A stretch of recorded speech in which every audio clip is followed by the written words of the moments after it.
आपण नाशिक जिल्ह्यातील इगतपुरी तालुक्यामधील इगतपुरी शहराला लागून ज्या डोंगर रांगा आहेत त्यांच्या कुशीमध्ये असलेल्या देश विदेशातून साधक इथं तपश्चर्या करण्यासाठी येतात, साधना करण्यासाठी येतात। त्या विपश्यना विश्वविद्यालयामध्ये आपण आज आहोत। गंभीर साधना आज 10 दिवसाची संपन्न झाली। हे शिबिर माझं 17वं आणि गंभीर साधनेचं पहिलं शिबिर होतं। तुम्ही म्हणाल विपश्यना म्हणजे काय?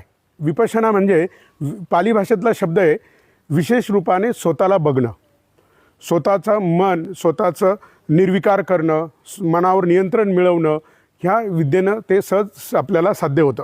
आचार्य श्री सत्यनारायण गोयंका सरांचे विशेष आभार मानेल की ज्यांनी हजारो वर्षापूर्वी ही विद्या मूळतः भारतातली परंतु ती लोप पावली आणि ती विद्या त्यांनी परत ब्रह्मदेशामध्ये जशी ती गुरु शिष्य परंपरेने ती तशीच होती आणि ती विद्या त्यांनी परत भारतामध्ये आणली आणि अशी ही विद्या इथे अनुभवायला मिळाली। 5 ऑगस्ट 2012 माझ्या आयुष्यामध्ये एक वादळ आलं आणि त्यानंतर मला विपश्यना एका माझ्या परम मित्राने ती सुचवली आणि मी ती विपश्यनेचं पहिलं शिबिर केलं।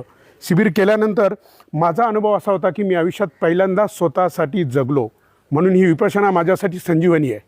या विपश्यनेने मला एक नवीन जीवन दिलं। मला म्हणायचं काय, जेव्हा आपल्या मनासारखं काही घडत नाही किंवा जेव्हा काहीतरी खोट्या नाट्या कायद्यांचा दुरुपयोग होतो त्यावेळेस मी सगळ्यांना आवाहन करतो की खचून जाऊ नका, स्वतःला शांत ठेवा, विपश्यनेचा आधार घ्या। ही विपश्यना केल्यानंतर तुमचा जगाकडे बघणारा दृष्टिकोन बदलून जाईल आणि जग तुमच्यासाठी बदलून जाईल। अतिशय सुंदर या साधनेचा प्रत्येकाने लाभ घ्या। ज्यावेळेस आपण एखादी घटना आपल्या आयुष्यामध्ये घडते आणि आपण त्या घटनेचा खूप विचार करतो, जेव्हा आपण आजारी होतो तेव्हा एका डॉक्टरकडे जातो आणि ज्यावेळेस आपण अशांत होतो त्यावेळेस शांतीच्या शोधात निघतो।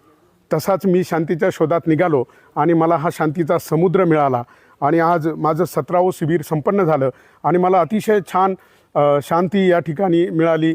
मी जीवनाकडे बघणारा दृष्टिकोन बदलला आणि ज्या ज्या लोकांनी माझ्या आयुष्यात वादळं आणली त्या लोकांची उलट मी या ठिकाणी आज मैत्री दिली। प्रत्येक शिबिराच्या शेवटी एक मैत्री दिवस असतो आणि गुरुजींसोबत आपण ती मैत्री देत असतो की ह्या पृथ्वीवरील सर्व दृश्य अदृश्य प्राणी, भूतलावरचे, पाताळातले, आकाशातले सगळे मनुष्यतर प्राणी या सगळ्यांच्या भल्याची याचना आपण या ठिकाणी करत असतो। तुम्ही इथं आल्यानंतरच तुम्हाला ते कळेल की साधना म्हणजे नक्की काय। आपण सगळे भारतीय अडकलो ते जाती धर्माच्या विळख्यामध्ये। कोणाला वाटतं गौतम बुद्धांची साधना आहे, मग आपण बौद्ध धर्मात तर सम्मिलित होत नाही आहे ना। कोणाला वाटतं अरे मग मी हिंदू आहे, मी हे का करू? कोणाला वाटतं मी मुस्लिम आहे, मी ख्रिश्चन आहे। परंतु इथे जाती धर्माच्या पलीकडे आहे। खरं तर ह्या पृथ्वीवर 2000 वर्षापूर्वी धर्म शब्दाचा अर्थ वेगळा होता। धर्म म्हणजे निसर्ग निर्मित हा जो काही नियम आहे, कानून आहे, कुदरत का कानून, त्याला धर्म म्हणत होते। परंतु कालांतराने धर्म शब्दाची व्याख्या बदलली आणि धर्म म्हणजे कर्तव्याला धर्म म्हणू लागले। पती धर्म, पिता धर्म, पुत्र धर्म।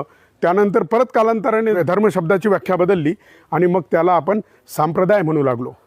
आज हिंदू, बौद्ध, मुस्लिम, ख्रिश्चन हे धर्म नाही आहे, हे संप्रदाय आहेत, एका समूहाचे जीवन जगण्याचे नियम। आणि मग मी सगळ्यांना तेच सांगतो की खरा धर्म तुम्हाला इथं आल्यावर कळेल। धर्म म्हणजे हा निसर्गाचा नियम, प्रत्येक प्राण्याला, प्रत्येक मानवाला असा एक ठरवून दिलेला नियम आहे। मग तो हिंदू असू द्या, बौद्ध असू द्या, ख्रिश्चन असू द्या, जैन असू द्या, प्रत्येकाची मनाची अवस्था एकच आहे। तुम्ही एखाद्याचा द्वेष केला की तुम्ही व्याकुळ होणार आणि तुम्ही जेव्हा चांगल्या गोष्टी आयुष्यात घडतात तेव्हा प्रसन्न होणार। अंतर्मन आहे ते 24 तास विचार करत आहे, एकतर भविष्यकाळाचा नाही तर भूतकाळाचा। त्या विचारामध्ये आपण मागे घडलेल्या एकतर चांगल्या गोष्टी आठवतोय, अशा घडाव्या, नाहीतर आपण मागे घडलेल्या वाईट गोष्टी आठवतोय की असं घडू नये। म्हणजे एकतर आपण आसक्ती निर्माण करतोय नाहीतर द्वेष निर्माण करतोय सतत। मग आपण इथे या विपश्यना साधनेच्या माध्यमातून आपण मनाला वर्तमानात ठेवतो आणि ना त्याला आपण व्याकुळ करतोय, ना त्याला द्वेष देतोय, ना आनंदी होतोय।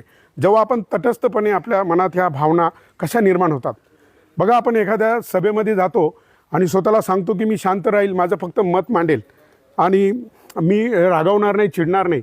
पण थोडं मनाच्या विरुद्ध घडलं की आपण आपल्या नियंत्रण हरवून बसतो आणि अख्खी सभा डोक्यावर घेतो आणि मग तो रागाचं वादळ गेलं की मग आपल्याला भान येतं की अरे मला चिडायचं नव्हतं, मी का चिडलो, मला बोलायची गरज नव्हती, मी का बोललो।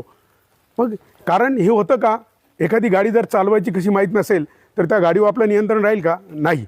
तसं आपल्या मनामध्ये राग येतो म्हणजे नक्की घडतं काय, भीती वाटते म्हणजे नक्की घडतं काय, एखाद्याबद्दल आपल्याला प्रेम वाटतं नक्की घडतं काय। मग हे जर आपल्याला जर माहीत नसेल तर आपलं ह्या भावभावनांवर नियंत्रण राहणार नाही आणि विपश्यनेने आपल्याला तेच कळतं की आपण आपल्या मनामध्ये नक्की राग कसा येतो, भीती कशी वाटते. मी विपश्यना साधना करण्याच्या आधी मला जर एखाद्या व्यक्तीचा राग आला तर मी तास 2 तास 3 तास त्या रागामध्ये असायचो की मी असं करेल, त्याने हे का केलं, त्याने ते का केलं. परंतु जेव्हा विपश्यना केली त्यानंतर तो राग माझा 5 मिनिटावर आला. कालांतराने परत दुसरं शिबिर केलं, त्यानंतर त्या रागाकडे बघणारा दृष्टिकोन मला राग कळाला. राग म्हणजे या पृथ्वीवरील सगळ्यात मूर्खपणा आहे. म्हणजे चूक दुसऱ्याने करायची आणि आपण रागवायचं, शिक्षा स्वतःला द्यायची. राग म्हणजे जळता विस्तव हातामध्ये धरून समोरच्यावर फेकायला उभं राहणं. अरे समोरचा भाजेल तेव्हा भाजेल, परंतु सुरुवातीला आपण भाजतोय ना, आपलं अहित करतोय.